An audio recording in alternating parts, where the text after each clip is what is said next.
국민 여러분, 법무장관의 수사권 지휘와 검찰총장의 사퇴를 색깔 공세, 정치 공세로 몰고 가는 것은 냉전시대 유신체제로 돌아가자는 수구적 논리입니다.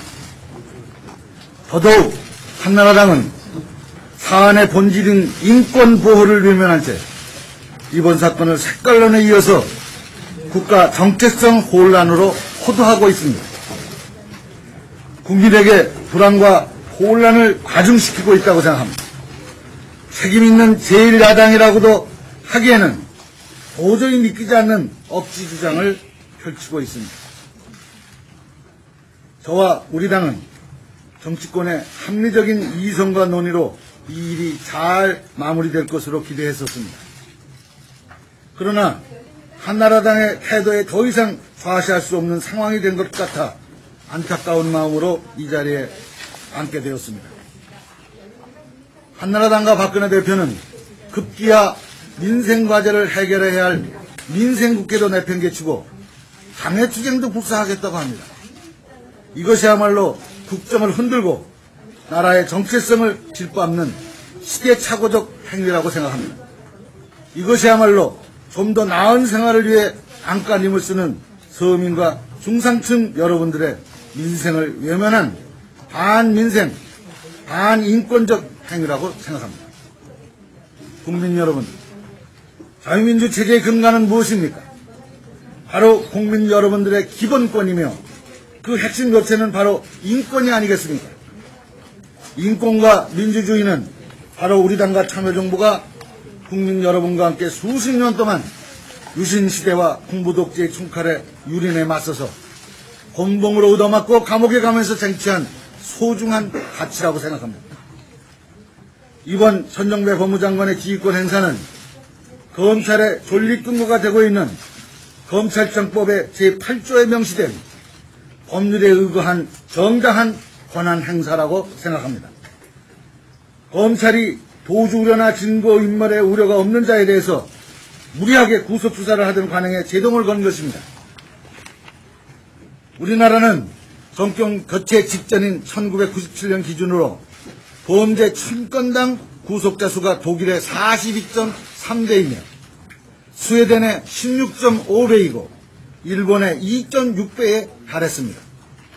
그 이후 정권 교체를 통해서 국민의 정부와 참여정부를 지나면서 범죄 1000건당 구속자 수는 97년 126.8명에서 작년에는 36.7명으로 무려 71.1%나 감소된 바 있습니다.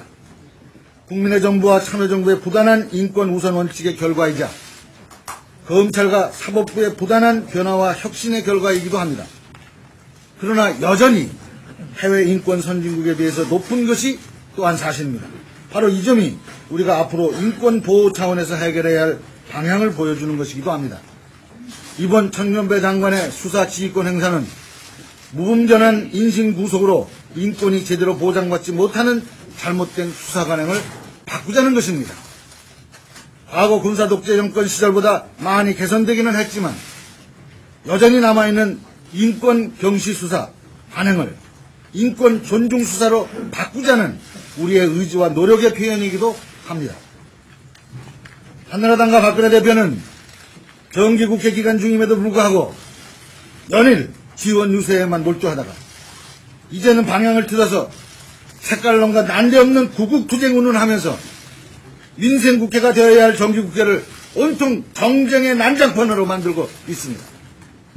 자신들의 정치적 이익을 위해서 군부독재와 함께 무덤에 묻혔어야 할 색깔론의 망령까지 부활시키고 있는 것입니다. 저는 오늘 검찰의 정치적 중립성과 독립성을 진정 누가 훼손했는지 묻지 않을 수 없습니다. 강정구 교수의 발언이 처음 확인되었을 때 한나라당은 무조건 즉각 구속 수사를 주장하면서 검찰을 압박한 사실이 있습니다. 그렇지 않습니까? 검찰이 만약 합리적 결정으로 불구속 수사를 했다면 한나라당은 이유 불문하고 검찰을 권력의 시녀라고 비난했을 것입니다. 한나라당은 겉으로는 검찰의 정치적 중립성과 독립성을 말하지만 실제로는 검찰과 현 정부와의 대립을 부추기고 있는 것입니다. 법적 근거에 의해 이루어진 법무장관의 합법적이고 적법한 지휘를 문제 삼는 것이야말로 민주주의의 기본인 법치주의에 대한 중대한 도전이라고 저는 생각합니다. 안타깝지만 이것이 오늘날 대한민국 제1야당의 현주소인 것입니다. 존경하는 국민 여러분, 저와 우리 당은 대다수 국민 여러분과 마찬가지로 이번 사태의 발단이 되었던 강정구 교수의 입장과 견해에 대해서 전혀 동의하지 않습니다. 수사는 철저히 하되 인신구속은 신중히 하자는 것입니다. 이것은 남의 이야기가 아닌 나와 우리 이웃 그리고 국민 모두에 이룰 수 있다는 점을 유념하시기 바랍니다. 그것이 바로 우리 당이 표명하는 인권보호입니다.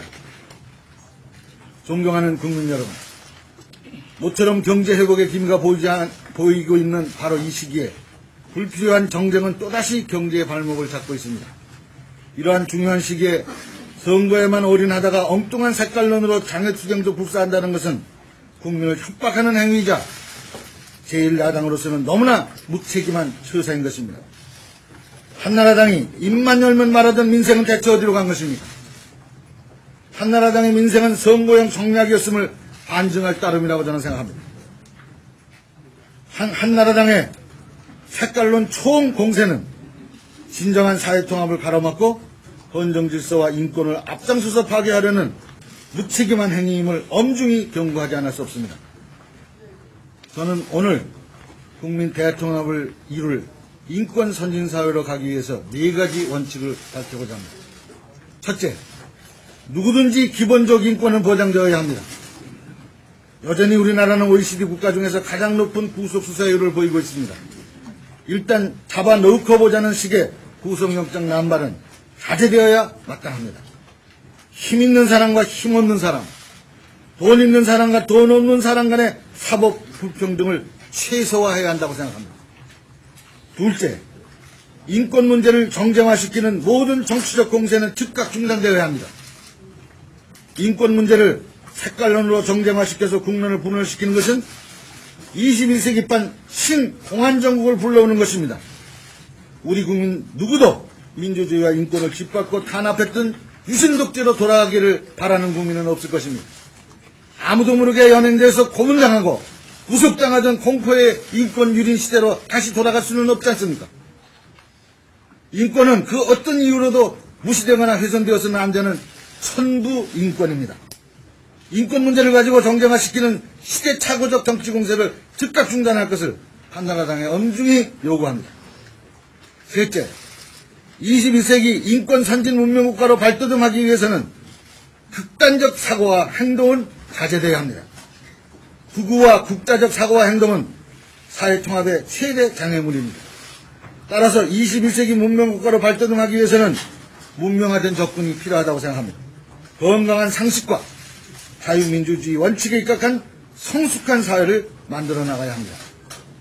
넷째, 검찰을 비롯한 사법개혁의 문제는 사법개혁 추진위원회의 논의와 일정에 맡겨야 한다고 생각합니다.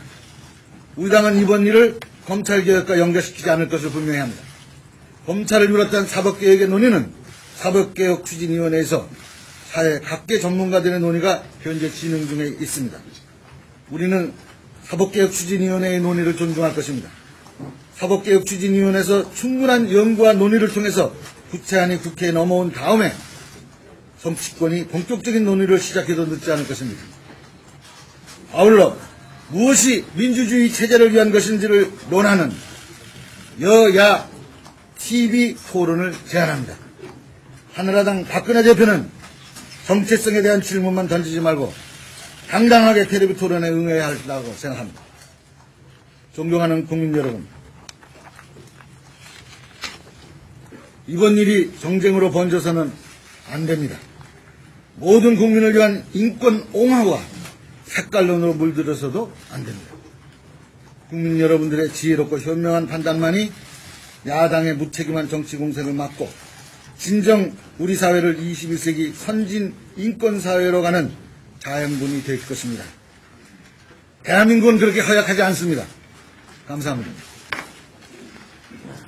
네, 그러면 지금부터 기자 여러분들의 질문